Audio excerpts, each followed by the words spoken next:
Hazel Román, embajador, vicepresidente ejecutivo del Centro de Análisis para Políticas Públicas, CAP.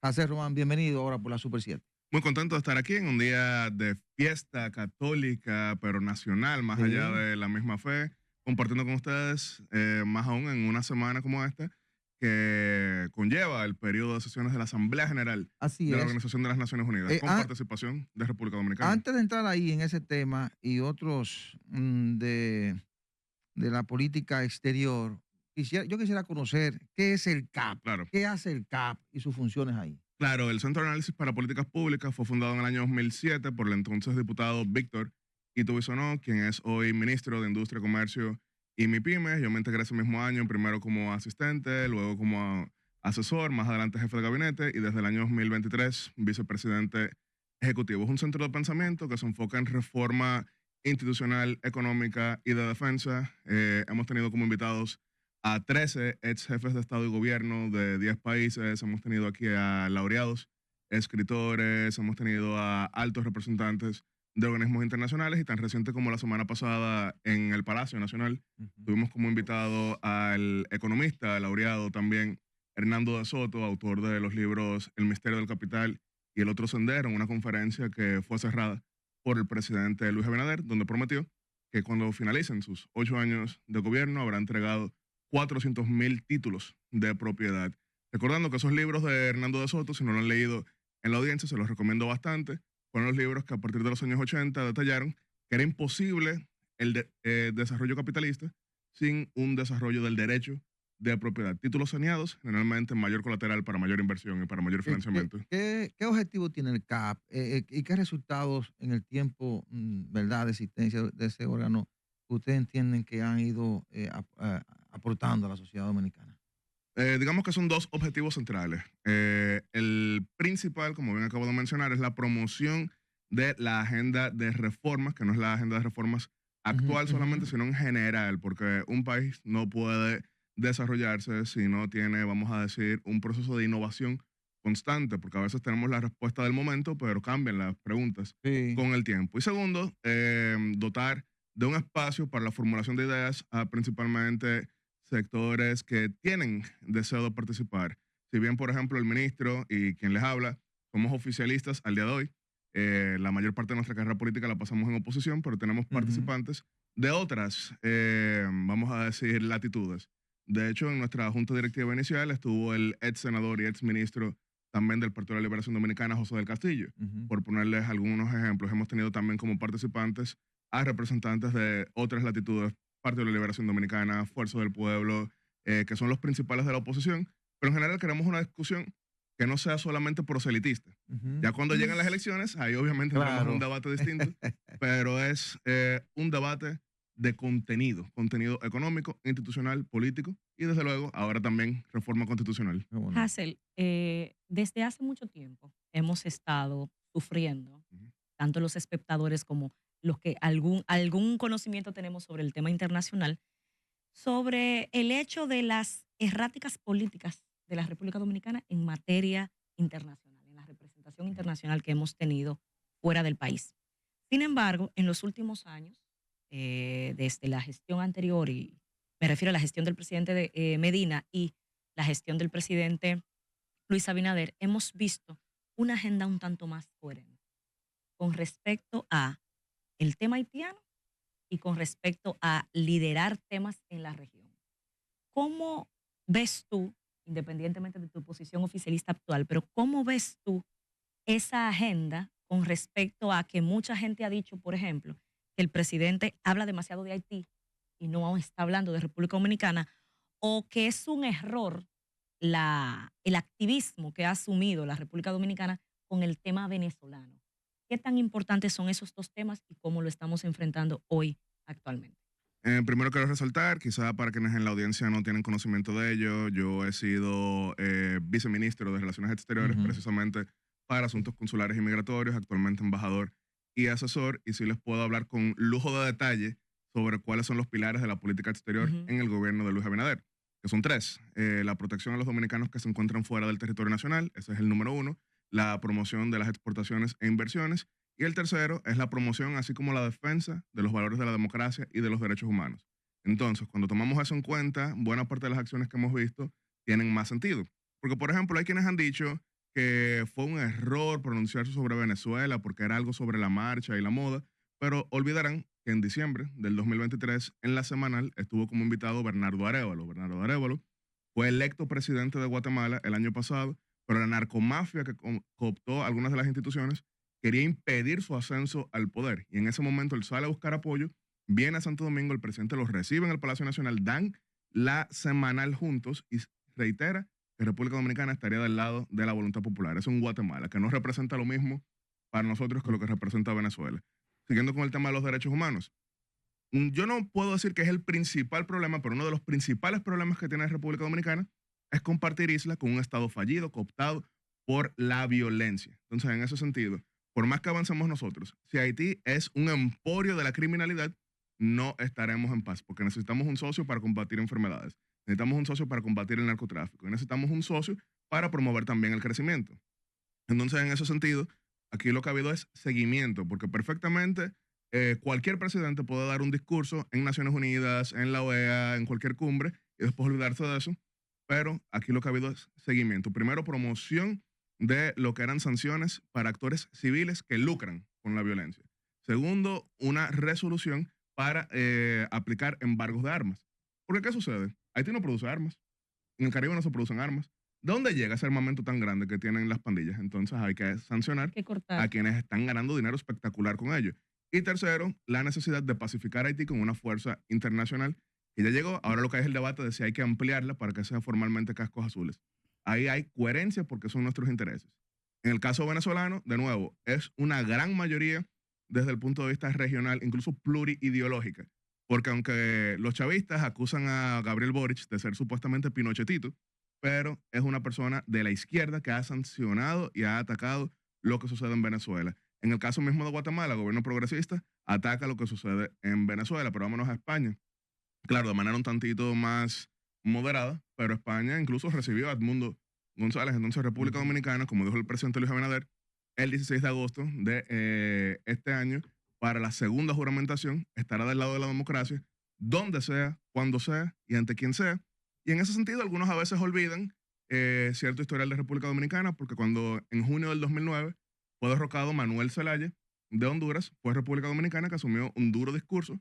Incluso si entran ahora mismo a Google, escriben Leonel Fernández, Honduras, Derek Kafta, verán que el entonces presidente ¿Y tú aquí? lo recibió aquí. Sí, ¿Vivió aquí? pero ya es en 2010. En 2009 propuso sacar a Honduras del Derek Kafta, sanciones contra Honduras. República Dominicana, dentro de sus limitaciones, ha sido un país siempre democrático en ese sentido, al punto de que junto con Costa Rica, junto con Colombia, somos los países de mayor tradición democrática ininterrumpida. Eso tiene un asterisco, y es porque la mayoría de los países en la región recuperaron los gobiernos civiles. Exacto. Fue en los años 80. Por ejemplo, Argentina en 1983, Uruguay en 1985, Chile en 1990. República Dominicana tiene ya 5 décadas de elecciones civiles ininterrumpidas. ¿Cuál es? Hay que evaluar ahora, Axel, aunque tú mencionabas Colombia y esos países de la región que en algún momento hemos sido aliados, aunque como cambian de gobiernos, que es lo que ha sucedido con Colombia y Brasil, que han tenido un discurso, pero en la práctica han hecho otras cosas realmente con el tema de Venezuela. Pero esa es otra cuestión. ¿Cómo evalúas ahora esta participación del presidente Luis Abinader en Naciones Unidas, toda la agenda que tiene esta semana? ¿Cómo la evalúas y qué es lo relevante y lo importante de esta visita del mandatario allí? Las visitas del presidente dominicano a Nueva York siempre van más allá de solamente el discurso ante la Asamblea. Incluso tiene durante toda esta semana el jefe de Estado y Gobierno 12 alocuciones de diversos tipos, comenzando por el reconocimiento a los dominicanos que se encuentran en la costa este, llevado a cabo por el Instituto del Dominicano en el Exterior. Ya tuvo su participación en la Cumbre del Futuro, que busca relanzar lo que es el multilateralismo. Tuvo también la semanal celebrada desde Nueva York. Va a tener su discurso ante la Asamblea, tiene un foro en Colombia, tiene un foro con el Consejo Atlántico, tiene un foro también con FIU, la Florida International University, una cantidad de reuniones, y ya hemos visto de nuevo que en un contexto de América Latina golpeado por el autoritarismo, golpeado por el crimen organizado, en varios otros sectores, somos de las pocas historias de relativo éxito y eso ha generado una atención mucho mayor que en otras épocas. Somos un país que está de moda en este momento, por eso no lo digo para vanagloriar, sino para autoexigencia, porque otros países que en otro momento estuvieron de moda igual llegaron Hoy a no lo querer están. dar, vamos a decir, lecciones y después fueron tomados Claro. por el extremismo sobre el cual no existe vacuna, pero en este momento República Dominicana es de las mejores historias de optimismo. Es una agenda importante, recordando que la primera vez que República Dominicana participó con un presidente en Asamblea General de Naciones Unidas fue en 1961, aquel famoso discurso del presidente Balaguer después del tiranicidio, cuando pronunció el discurso de que el edificio de la dictadura se ha caído, pidiendo el levantamiento de sanciones que había sobre nuestro país. Después de ahí no fue sino hasta que llegó el doctor Leonel Fernández en 1996 que se reiniciaron las participaciones. El presidente Mejía participó una vez, Leonel Fernández participó 11. Danilo Medina casi participa las 8 veces que le hubiese tocado, sin embargo, canceló una última vez. Luis Abinader ha participado con esta 3 veces, solamente hubo cancelación por tormenta en el año 2022. Pero es más o menos la historia de República Dominicana en la Asamblea de las Naciones Unidas. ¿A ustedes no les preocupa como centro de pensamiento que acaban de traer como una estrella para temas de seguridad y economía a alguien que está siendo citado por la fiscalía de su país? No está siendo citado, eso es mentira. Bueno, según las informaciones, está siendo citado y se sabrá en las próximas horas cuando le envíen la citación por actos de corrupción en su país. ¿A ustedes Nunca ha sido funcionario público. Sí, fue director Asesor. del DNI. Asesor. O sea, no, fue director del DNI, de la inteligencia de su país. Bueno, mira, son las 9:46. Pero será No, bueno no, que lo pongan en pero a contexto ustedes no le- para que no la le- gente Sí, entienda. para ¿verdad? que de la qué gente se trata, entienda. para que Está las hablando de personas Hernando, entiendan. está hablando Hernando de Soto. Soto. Claro, eso es mentira, no ha sido citado, lo vamos a ver en las próximas horas. Desde luego, Perú sí tiene un serio problema en ese sentido, para poner un poco en contexto. 6 presidentes que fueron presos, un presidente que se suicidó cuando lo fueron a llevar preso, intento de golpe de Estado, intento de autogolpe de Estado, intentos de derrocamiento. Es un país que ha sido muy golpeado por la inestabilidad, utilización política de la justicia. Es algo que lamentamos fuertemente Por porque eso te lo ha digo. significado, pero de nuevo, en el caso de Hernando de Soto, vamos a gobierno por gobierno. Ahora mismo gobierna Dina Boluarte, que asumió el poder por el Tiene un intento. caso abierto. Todos tienen casos Todos abiertos, todos los tienen presidentes caso allá. abierto. Todos. Por eso le estoy diciendo a ustedes que están En este sí. promoviendo desde un centro de pensamiento, y tú sabes bien, Claro. como parte de eso, lo que es un centro de pensamiento y lo que debe cuidar su reputación Claro. como tal, el hecho de haber traído al país una persona que, como tú bien señalas, se está sucediendo como de más en más en esa... claro, ustedes no son responsables de las acciones de un tercero para nada. Claro. O sea, Pero eso en está ese caso clarísimo. específico es falso. Sí, resalto que Perú, nuevamente, está golpeado por una inestabilidad rampante. Por ejemplo, en mi caso, vicecanciller.